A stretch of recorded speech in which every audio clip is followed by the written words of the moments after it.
Welcome back to What Arty Noobs for General Disturbance. This is the 212A. It's the Tier 9 Soviet SPG.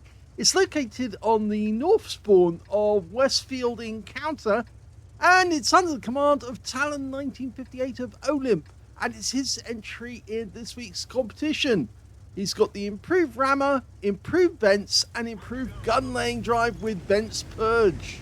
Game on! Okay, the 212A, designed based on the KV222, never actually got built because they never mass manufactured the KV222. I'm afraid it was only one of the tanks on the way to getting the KV3 in the end, and well, they just didn't build any other than the two that they designed straight away to test out the new armor. The KV222, if you didn't know, was actually a design based on the KV1 with extra armor. That's all it really is. Now, a number of enemy tanks were spotted in the first few moments of this game, and we're now looking at a Ho-Re 1. He's dialing in. Difficult shot because it's over a ridgeline, but he still makes it. 287 hit points. He hits the top of the vehicle. It's difficult because the ridgeline does interfere with the trajectory of the shell, and so sometimes the shell will hit the ridgeline instead if you don't aim just high enough to actually get over the ridgeline. Well, he did think about moving from this position, but he moved back to his own spot. Actually getting closer to the enemy in this circumstance can actually work against you because, of course, it decreases the, well, not decrease the trajectory, but it makes it more likely the shell will hit a ridgeline. Well, fired that one at the SMV CC67, and the good news is that he actually stunned him and that vehicle got hit afterwards. So he's picked up enough stun assist off that one to get his communications expert working. There you go. And combine that with the concentration, and now he's much more accurate. Rounds out. Well, that one hit the G-Saw tank for sure. He would have felt that because, yes, it would have landed on him right on the front.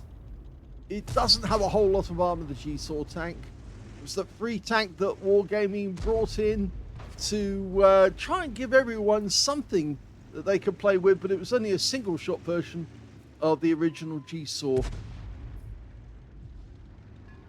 E75, letting it dial in. He's loaded. Rounds out. Another direct hit. Now, the standard reload, 37.39 seconds. Talon's got 29.39. So he's actually lost 8 seconds worth of reload. And that really does affect overall. Partially down to that communications expert skill. Oh, that T28 died. Who's next? The Rain 40 tank rounds out. Direct hit.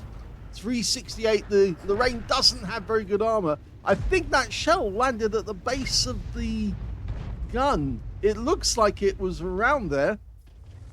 The Lorraine 40 ton doesn't have a whole lot of armor. 368 is quite a good score from that shot alone. It's a 203mm howitzer. It's capable of doing 900 alpha, and it's got 52mm of pen with a 10.4 meters burst radius between 12.5 and 28 seconds of stun. He's looking at an ISU 152.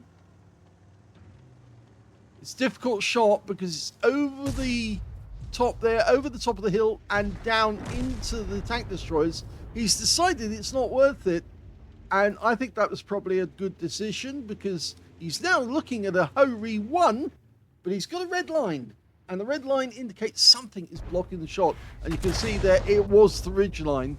He tried to fire anyway, unfortunately it didn't work. Yeah, sometimes when you get that red line, it's annoying because it means there's a pretty good chance that something else is going to eat the shell before it reaches target. Okay, ELC Evan 90 seen wandering around on the other side of the cap area. And now he's looking at that E75 again. Now, is that the same one that he hit before? It must be, because there's only one E75 on the enemy team. And that one misses, but it still gets some stun. His totals are pretty good so far. The scores are fairly even, except the enemy seems to have a lot more hit points than we do. Up to it's over 3,000's worth. And in fact, actually, that sort of kind of indicates they are doing better than we are, and that they have more chance, at least one tank's worth of chance of surviving. Dialing in on the ISU. Well, that was right at the rear of the vehicle, but it still tracked him and got some stun. As you can see at the moment, Talon is firing nothing but stun, because of course he realizes the importance of getting this stun assist. He's in competition with Angelina75 for the Weekend Lion, the highest mastery, and then obviously the highest number of awards or medals that he gets will probably decide whether or not he actually gets the Weekend Lion. It's on Sunday morning that it's normally the Lion, and if you do get the Lion, you also get breakfast in bed, which is quite nice.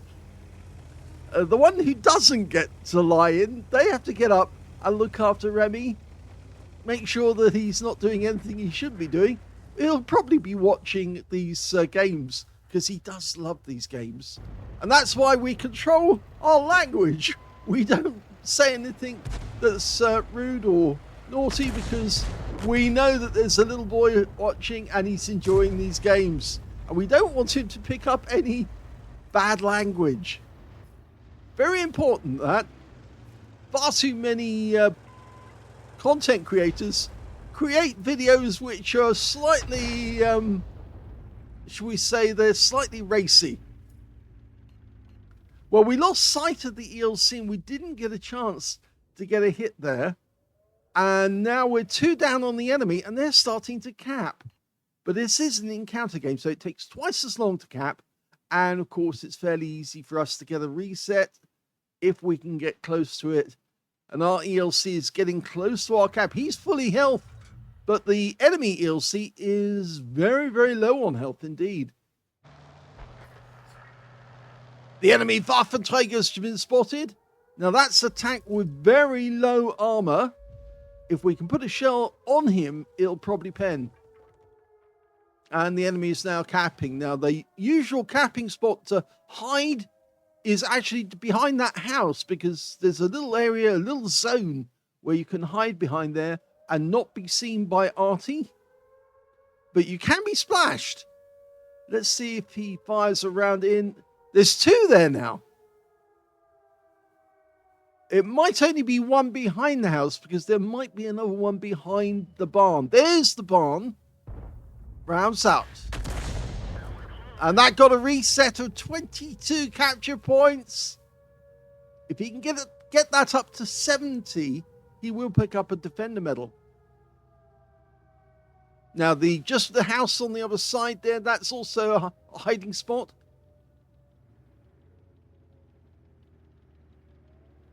One of our guys, the Scorpion G, is getting very close to the cap area. And you can see that there's a yellow mark on that vehicle, which means the shell probably hit. And he got another reset, but only one capture point this time, because the Scorpion G did get a reset, but sadly he's been killed. Taken out by the Lorraine 40 ton. An ISU 152 up here. And there's a Hori 1 somewhere up there as well.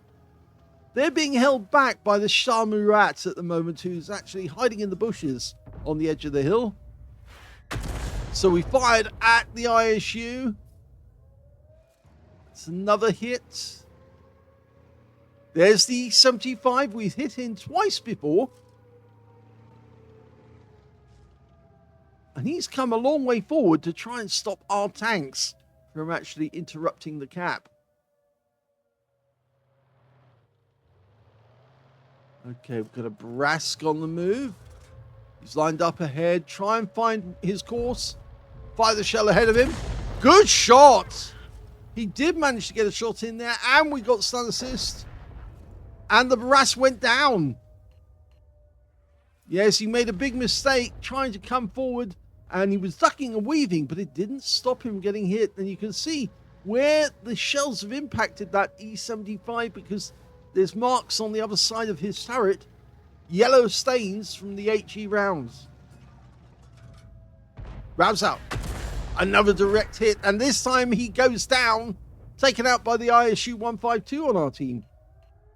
That's quite a long shot, because that one was fired from the houses nearby where our current firing position. Now we have to get a reset. We don't want to hit the Waffenträger, because even though he's low hit points, he's not in the caps. So he's not one of the ones capping. Got 30 seconds left. The ELC's going in for a look. We'll fire around in. And we got 87 reset points. And the Hori one was killed. And the ISU's very happy about that. Yes, when Arty gets a reset like that, it's very useful for the tanks. So 4 left on either team. Our ELC is scouting now, because their ELC is now dead. We've just located their Batchat 155-55, the single shot version of the Batchat 155-58. Rounds out. Well, it would have landed near him, so it possibly would have been some damage, but he got taken out by our ELC. And now we're in the position where we're actually one ahead of the enemy. So our team have turned it all around. The current players on our team have actually managed to restore our position. We're slightly down on hit points, and that Waffenträger is in grave danger now of being wiped out. It's around about there. Rounds out. Okay, we didn't see if that one hit. It's probably didn't. There's the Waffenträger. He's been spotted again. Oh, he did take hit there. That's a biggie. That was from the Shah Murat. Now he's hiding behind the house, which of course is fatal if you've got Arty in the game. You shouldn't be hiding behind houses. It doesn't stop you getting hit. Now, we lost sight of him temporarily. The ISU 152 popped up for a second to try and help his teammates. Lined up, rounds out. Direct hit. 424 hit the front of the vehicle. In fact, it looks like it hit the gun. There's a big yellow stain at the end of his gun, and the kill shot goes in from the ELC, which means now that there's only 2 enemies remaining, and we're ahead on them on hit points. So that Waffenträger is somewhere around here, but we can't see him. The Shah Murat is near the cap area, but he's not capping yet. I don't think he wants to invite the Waffenträger to have a shot at him. So long as we're not capping, he's not going to be interested in us so much, because he's exposing himself to danger if he gets spotted. He knows that. The ISU 152 is on the move, so are we.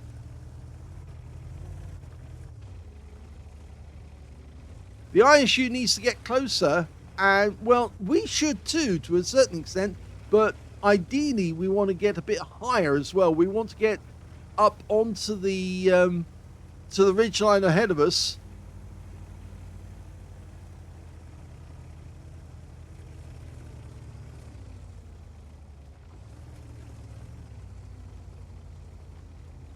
Firing from a low down position means that the shell is going up, but it's coming in sideways.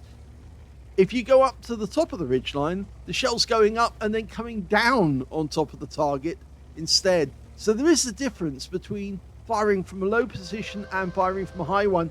And now we're into the last minute. 2 enemies still to kill. And the worrisome one is the Lorraine 40 ton, and he doesn't know where that guy is, which is why Talon has decided to move. It was a smart move. He needs to get away from that Lorraine, because if that Lorraine finds him, he's an autoloader, 4 shot. He could easily wipe us out. There's the Waffenträger. Now, he's dialing in. Fires the round in.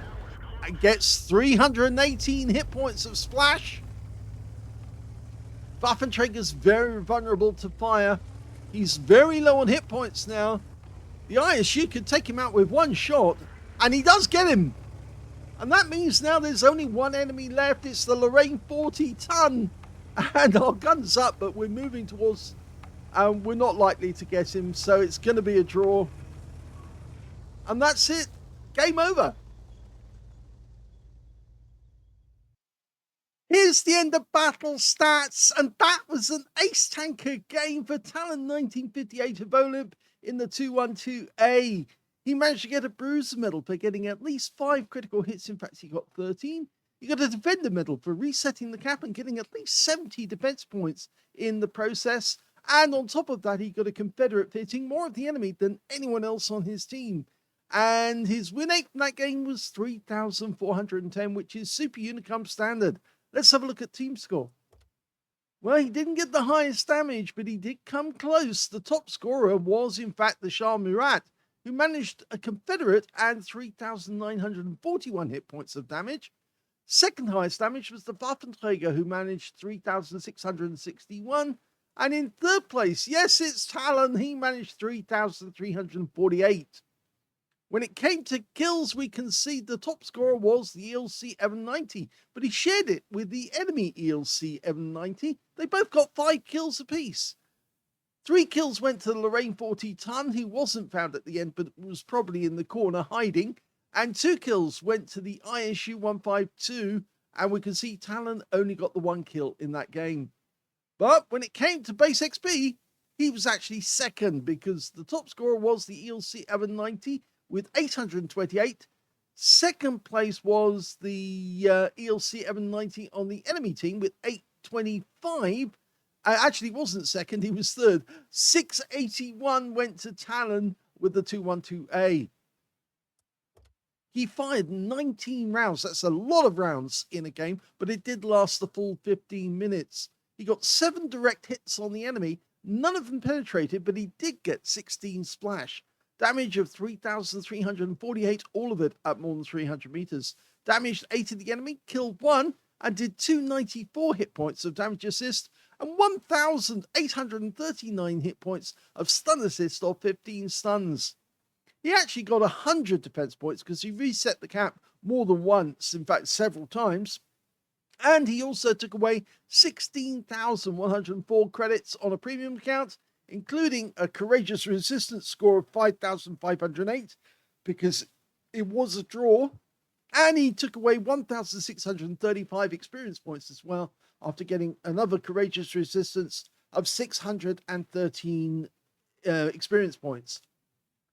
So very good score. And how does this relate to the competition? Well, if you win an ace tanker, you win it outright there and then. So I'm afraid this means that Angelina has already lost with this score. Talon has won the competition, and it doesn't matter that Angelina did actually get a good result earlier in the week, a third-class bruiser and a Confederate, which set the early lead. But sadly now it means that Talon is going to get breakfast in bed on Sunday morning and gets to sleep in. I hope you enjoyed that game. It was very good. Talon did play a blinder. He did exactly the right thing at all stages. He tried to keep away from the Lorraine. He made sure that he was far enough away that he could actually get hits on the enemy without the enemy seeing where he was, but also could then get accurate shots, get the resets for the cap. His teammates were happy about that because he did get some pretty big resets. One of his shots hit the Waffenträger behind the building, and yes, it did. It was actually, sorry, not the Waffenträger, it was the Hori 1 behind the building and actually killed him and got over 80 cap points. That guy was very low on hit points as it was, but he actually did stop that guy from making any further contribution to the enemy team by resetting him. Hope you enjoyed that one. If you did, please give it a like, and thank you for watching.